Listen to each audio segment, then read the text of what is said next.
começava por lhe perguntar, a propósito das 35 horas, o Expresso diz que o Presidente da República se prepara para vetar a lei das 35 horas, e o que lhe pergunto é se acha que é razoável, nesta altura, pôr em prática essa medida, até porque Bruxelas, em junho, se prepara para o procedimento por déficit excessivo, se isso vai ou não complicar ainda mais. Eu acho que, em primeiro lugar, era importante saber se realmente o Governo tem uma posição sobre essa matéria, porque quando ouvimos o Ministro das Finanças ou o Primeiro-Ministro, não concluímos a mesma coisa daquilo que eles dizem. Há um compromisso deste Governo, que nós não subscrevemos, mas reconhecemos, de aplicar, reverter a medida que tinha sido adotada no Governo anterior e aplicar, a partir do segundo semestre deste ano, as 35 horas à função pública. Os alertas não têm que ver com outros aspectos que não seja a necessidade de garantir equidade na aplicação das medidas, quer dizer, é preciso ter em atenção que quando decidimos coisas destas, devemos garantir que todos os serviços podem responder da mesma maneira. E, em segundo lugar, é preciso saber que impactos orçamentais é que medidas desta natureza têm. Ora, quando ouvimos o Ministro das Finanças, percebemos que os impactos orçamentais ainda não estão totalmente estudados. Há áreas, sobretudo ao nível da saúde, por exemplo, em que o impacto desta medida pode fazer resvalar as contas da saúde e, portanto, as contas do Estado de uma forma que não é menor. Quando ouvimos o Primeiro-Ministro, dá a impressão de que estes aspectos não têm nenhuma relevância e que a aplicação se fará, ao contrário do que diz o Ministro das Finanças, a toda a função pública, tirando casos muito especiais ou pontuais que não percebemos se são, de facto, a exceção, se serão a norma em muitos dos setores da administração pública. Portanto, aquilo que se exigiria nesta altura, pelo menos, era que o Estado tivesse um discurso que fosse coerente e que se percebesse.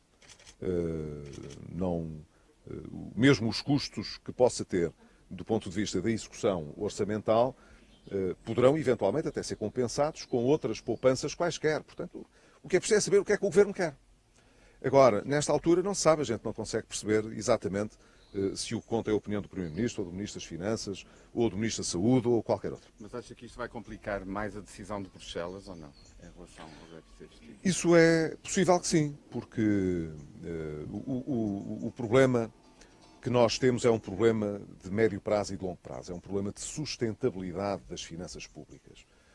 Como digo, todas as medidas podem, ou quase todas, podem ser adotadas desde que se insiram dentro de uma estratégia global que garanta o equilíbrio das contas públicas.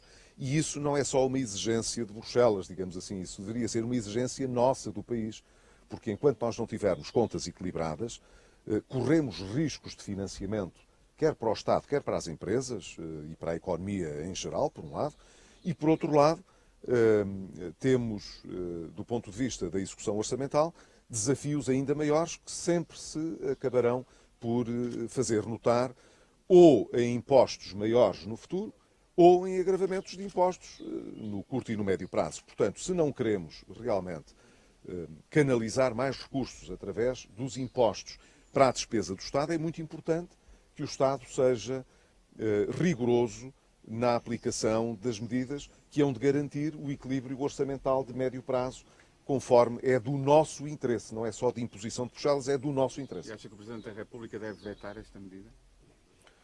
Eu não direi nunca nada que possa parecer uma espécie de condicionamento à ação do Presidente da República. O Presidente da República deverá adotar o comportamento que achar que é mais adequado. Os presidentes não têm todos a mesma maneira de estar e de intervir. O anterior Presidente da República, Cavaco Silva, fazia uma magistratura de influência que muitas vezes não era publicamente notada. É muito provável que o Presidente da República, Rebelo de Sousa, tenha outra maneira de estar. Agora, nós reconhecemos ao Presidente da República a plenitude das suas competências para atuar sempre que for necessário, de uma forma mais visível, mais pública, digamos assim, ou de uma forma mais discreta. Isso agora compete ao Presidente da República. O que é importante, no entanto, como digo, é que a estratégia do Governo possa ser afinada, porque hoje já é muito claro que os riscos que estamos a correr, mesmo do ponto de vista orçamental, são riscos demasiados. E isso acabará por prejudicar a posição dos portugueses, quer do ponto de vista externo, quer do ponto de vista da recuperação da economia em termos internos. Foi uma reunião muito útil, por várias razões. Primeiro, porque nos permitiu fazer um ponto de situação sobre uma área que nos interessava muito e que motivou, de resto, o nosso pedido de visita, que tem que ver com a criação de um centro de excelência aqui na UTAD, apoiado pela Comissão de Coordenação e de Desenvolvimento Regional da Zona Norte, e que está muito centrado na vinha e no vinho, como um processo âncora que permitirá à UTAD juntar-se aqui aos produtores e ter, com outras regiões do país, aquilo a que se chama uma externalidade positiva, um efeito multiplicador muito relevante para o desenvolvimento dos territórios de baixa densidade a partir de competências que aqui estão centradas na UTAD. O aviso, foi-nos dito pelo Sr. Reitor, já foi publicado. Estão, portanto, a decorrer com normalidade os procedimentos que permitirão contratar mais recursos para esta equipa de investigação e pôr, portanto, em prática um projeto que é muito importante e que visa valorizar as competências que já existem na Universidade de Trás-os-Montes de Altor e colocá-las ao dispor de todo o país que tem regiões vitícolas e que, portanto, pode beneficiar muito da investigação e da inovação que pode ser impulsionada a partir do trabalho realizado a partir deste centro de excelência. Em segundo lugar, porque nos deu também a possibilidade de fazer um ponto de situação sobre como é que está a própria UTAD, o acordo que foi estabelecido com as outras universidades da região norte e de como se conseguiu, com isso, obviar uma destruição competitiva de capacidades que já estão instaladas, procurando, pelo contrário, criar valor nas competências que já existem em cada uma destas universidades. E parece-me um balanço extremamente positivo.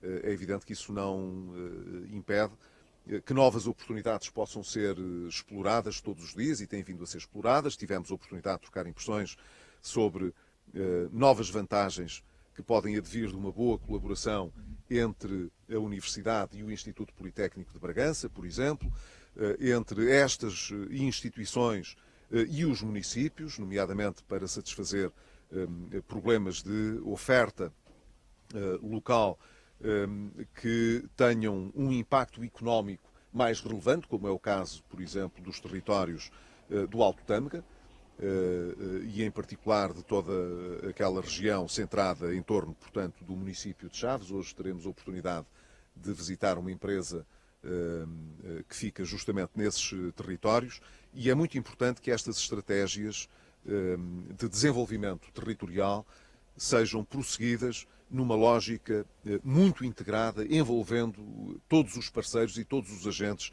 territoriais. E o contacto, desse ponto de vista, quer com as pessoas que têm responsabilidades nas câmaras municipais e, portanto, no poder local, quer com toda a área empresarial, pode ser decisiva para que as estratégias possam apresentar os resultados que nós esperamos, ou pelo menos que nós desejamos, que é o de gerar mais riqueza, fixar mais pessoas aos territórios, atrair mais investimento para os nossos territórios e, portanto, gerar emprego e maior prosperidade, que é aquilo que nós desejamos que possa acontecer. É esse o objetivo do seu périplo pelo nosso distrito?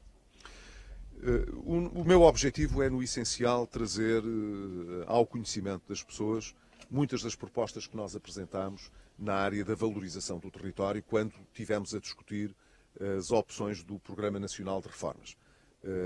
Esse, digamos, é o motivo que explotou esta programação. Mas, uma vez que estamos no território, não podemos fechar os olhos a muitas outras coisas que são também importantes, ouvir as pessoas, trocar com elas impressões sobre aquilo que mais as preocupa, e isso não pode deixar também de estar no centro das nossas atenções. Obrigado.